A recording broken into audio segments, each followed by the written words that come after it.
Hello everyone, मेरा नाम है एडवोकेट मोहिनी गौतम और आज हम बात करने वाले हैं जूरिस्प्रूडेंस के ऊपर। जूरिस्प्रूडेंस में एक टॉपिक है लीगल पर्सनालिटी। बहुत इंपॉर्टेंट टॉपिक है, काफी सारे सवाल इस पे बनते हैं। लीगल पर्सनालिटी के बारे में आज हम जानने वाले हैं, किस तरीके से लीगल पर्सनालिटी को जूरिस्प्रूडेंस में डिफाइन किया गया है। चलिए जानते हैं उसके बारे में। पहले जो हमारा टॉपिक है हम उसको नोट डाउन कर लेंगे कि टॉपिक क्या है। आप सारी चीजें नोट करते चलिए। आज हम लीगल पर्सनालिटी को काफी अच्छी तरीके से समझने वाले हैं और अगर आपको कोई भी चीज समझ नहीं आती है तो आप मुझसे पूछ भी सकते हैं। लीगल पर्सनालिटी यानी कि लीगल पर्सनालिटी विधिक व्यक्तित्व। विधिक व्यक्तित्व क्या होता है और कौन कौन से विद्वान हुए हैं जिन्होंने बताया है कि लीगल पर्सनालिटी क्या है। आइए एक एक करके उसके बारे में बात करते हैं। सबसे पहले हम ये देख रहे हैं कि लीगल पर्सनैलिटी की जो डेफिनेशन दी गई है वो कौन कौन से ऐसे विद्वान हुए हैं जिन्होंने लीगल पर्सनैलिटी को डिफाइन किया है। आइए डेफिनेशन के बारे में एक एक करके बात करते हैं कि कौन कौन से विद्वान हैं जिन्होंने लीगल पर्सनैलिटी को डिफाइन किया है। फर्स्ट है प्रोफेसर, आप नोट डाउन कर लीजिए, professor Chipman Gray. Professor Chipman Gray, according to professor Chipman Gray के अनुसार इन्होंने लीगल पर्सनैलिटी को किस तरीके से डिफाइन किया गया है मैं आपको बता रही हूँ। आप चाहे तो नोट डाउन कर लीजिए, लेकिन आपको इन विद्वानों की जो डेफिनेशंस हैं वो आपको जरूर नोट डाउन करनी है, क्योंकि ये किसी भी एग्जाम्स में यानी कि आपसे लॉ से रिलेटेड जितने भी एग्जाम हैं आपको ये डेफिनेशंस देखने के लिए जरूर मिलेगी और क्वेश्चन भी पुट अप होता है कि लीगल पर्सनैलिटी को किस तरीके से डिफाइन किया गया है। प्रोफेसर चिपमैन ग्रे ने बताया था कि विधिक व्यक्ति एक ऐसा अस्तित्व है जिस पर अधिकार और कर्तव्य अधिरोपित किए जा सकते हैं। यानी कि विधिक व्यक्ति एक ऐसा अस्तित्व है जिस पर अधिकार व कर्तव्य अधिरोपित किए जा सकते हैं। यानी कि इनके कहने के अनुसार इन्होंने सबसे ज्यादा जो जोर दिया अपनी बात पे वो राइट एंड लायबिलिटी की इन्होंने बात की। लायबिलिटी इन्होंने अपनी परिभाषा में, प्रोफेसर चिपमैन ग्रे ने अपनी परिभाषा में बताया कि ये एक ऐसा अस्तित्व है जिस पर अधिकार और कर्तव्य अधिरोपित किए जा सकते हैं। अधिरोपित मतलब बताए जा सकते हैं। आइए आगे बात करते हैं सामंड की परिभाषा के बारे में। सामंड की परिभाषा को किस तरीके से डिफाइन किया गया और सामंड ने अपनी परिभाषा किस प्रकार दी। चलिए आइए बात करते हैं सामंड की परिभाषा के बारे में। सामंड ने कहा, सामंड के अनुसार लीगल पर्सनालिटी की क्या परिभाषा है। सामंड के अनुसार आप चाहें तो मैं यहाँ नोट डाउन करा रही हूँ, वो नोट डाउन कर लीजिए, या फिर जो मैं बोल रही हूँ आप उसे भी नोट करके लिख सकते हैं। सामंड ने व्यक्ति तथा विधिक व्यक्ति की परिभाषा अलग अलग की है। सामंड ने दोनों में डिफरेंस बताया। इन्होंने एक तो बताया व्यक्ति और दूसरा बताया इन्होंने फर्स्ट व्यक्ति और दूसरा बताया इन्होंने विधिक व्यक्ति।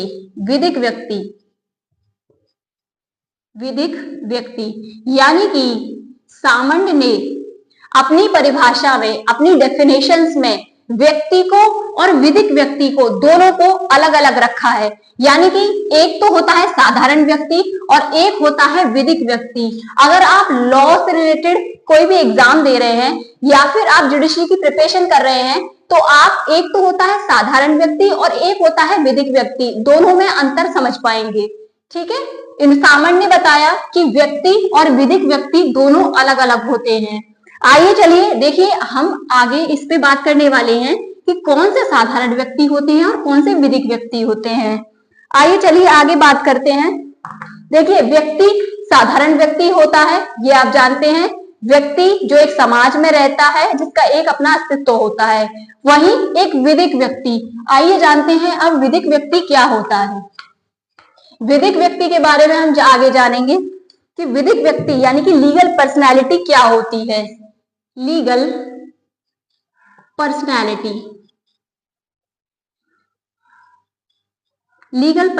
क्या होती है। आइए चलिए बात करते हैं लीगल पर्सनालिटी के बारे में। विधिक व्यक्ति मानव प्राणी से भिन्न, यानी कि मानव प्राणी से, साधारण मनुष्य जो होता है उससे हटके कोई विषय है, यानी कि जो लीगल पर्सनालिटी होती है वो कोई साधारण व्यक्ति नहीं होता है, बल्कि उससे एक अलग व्यक्ति होता है जिसको विधि व्यक्तित्व प्रदान करती है। यानी कि लीगल पर्सनालिटी क्या होती है? जिसको लॉ ने एक पर्सनालिटी माना हो, लॉ ने उसे एक पर्सनालिटी माना हो, पर्सनालिटी माना हो, ठीक है। वैधिक व्यक्ति यानी कि लीगल पर्सनालिटी वो है जो लॉ ने उसे एक पर्सनालिटी यानी कि एक व्यक्तित्व माना हो, और दूसरा जिसे विधि के अंतर्गत अधिकार या कर्तव्य धारण करने योग्य समझा जाता है। यानी कि दूसरा, फर्स्ट जो लॉ ने उसे पर्सनालिटी माना, और दूसरा ये है कि लॉ के अनुसार, ठीक है, लॉ के अनुसार उसे, यानी कि जो विधिक व्यक्ति है उसे अधिकार या कर्तव्य, अधिकार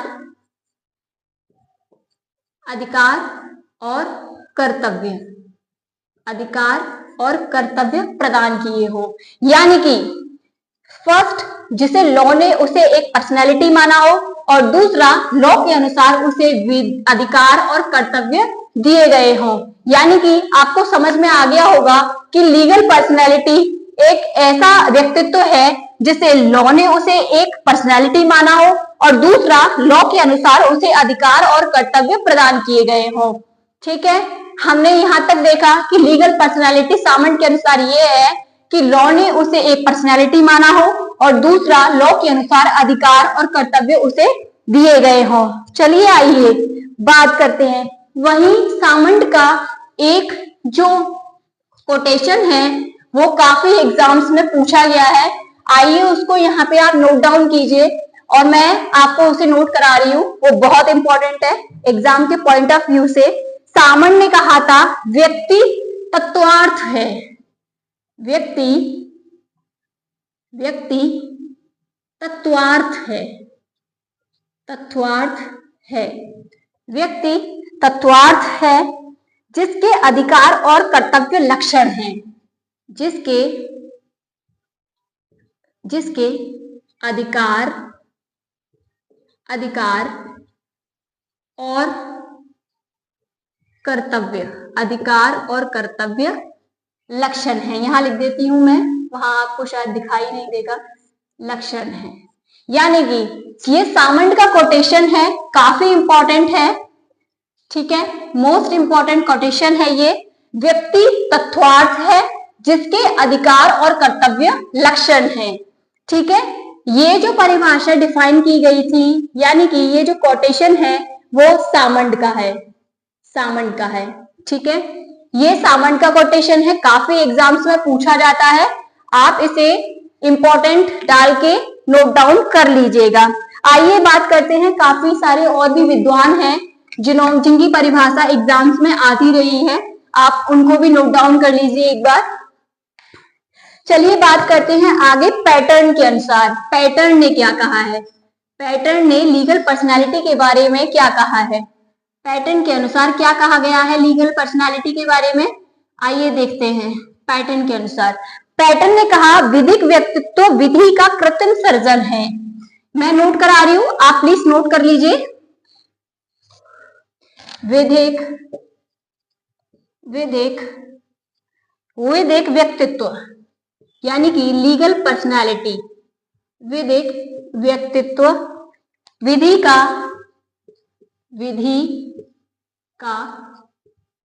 कृत्रिम सृजन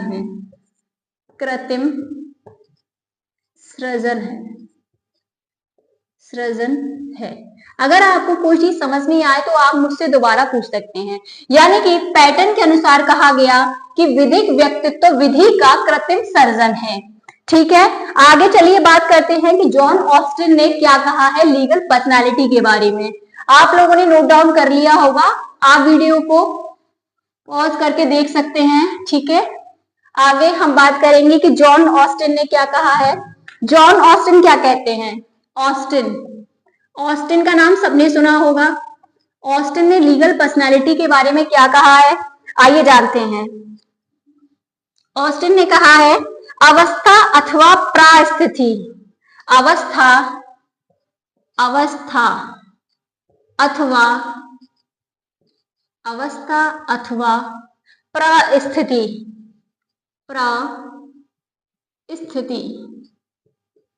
अवस्था अथवा परिस्थिति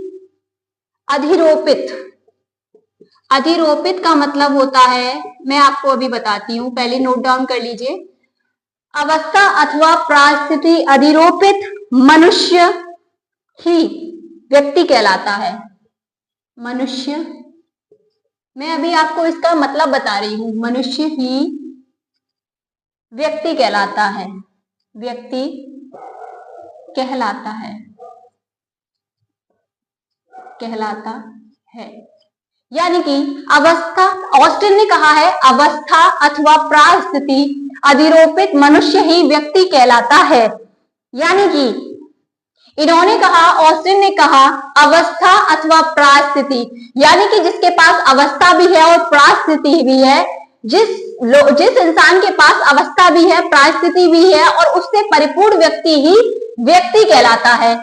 ऑस्टिन की परिभाषा ये है। आगे चलिए जानते हैं कि हीगल ने किस तरीके से उसे परिभाषित किया गया है, यानी कि लीगल पर्सनालिटी को हीगल ने किस तरीके से परिभाषित किया गया है। हीगल की परिभाषा काफी इंपॉर्टेंट हुई है हर एग्जाम्स में।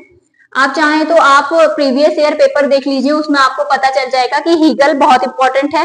हीगल ने बताया व्यक्तित्व न्यायपूर्ण इच्छा की आत्मनिष्ठ संभावना है। व्यक्तित्व यानी कि पर्सनैलिटी, व्यक्तित्व न्यायपूर्ण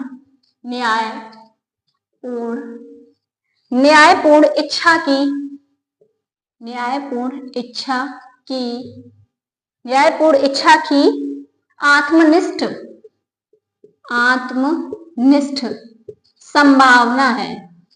आत्मनिष्ठ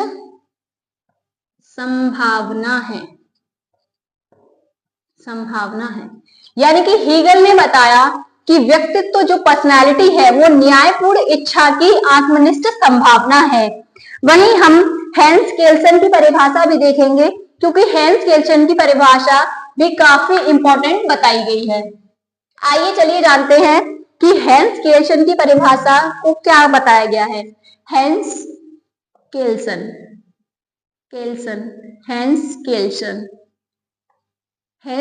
ने क्या बताया कि लीगल पर्सनालिटी क्या है? विधिक व्यक्तित्व को झूठ माना। यानी कि इन्होंने, हेंस केल्सन ने लीगल पर्सनालिटी को फेक माना है, यानी कि झूठ माना है। इनका कोटेशन भी आप लिख लीजिए। हेंस केल्सन ने विधिक व्यक्तित्व को यानी कि लीगल पर्सनालिटी को झूठ बताया। यानी कि झूठ शब्द अगर यहाँ आपको सही ना लगे तो आप मिथ्या लिख सकते हैं, क्योंकि जो लॉ में वर्ड यूज होता है वो मिथ्या ही होता है। ठीक है, विधिक व्यक्तित्व को झूठ बताया।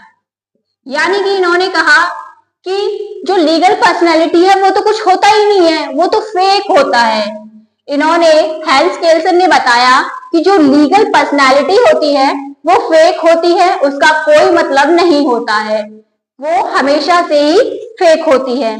आगे हम बात करेंगे कि विधिक स्थिति के बारे में, यानी कि कौन कौन से जो पर्सन है या कौन कौन से जो लिविंग पर्सन है या जो डेड पर्सन है वो क्या परिस्थिति रखते हैं, क्या वो लीगल पर्सनैलिटी है या नहीं है। आगे की वीडियो में हम ये जानने वाले हैं कि क्या बच्चा कोई लीगल पर्सनैलिटी है या फिर कोई मूर्ति है या फिर कोई मस्जिद है या कोई मंदिर है जो लीगल पर्सनैलिटी रखते हैं। इसके बारे में हम आगे की वीडियो में बात करने वाले हैं। Thank you so much.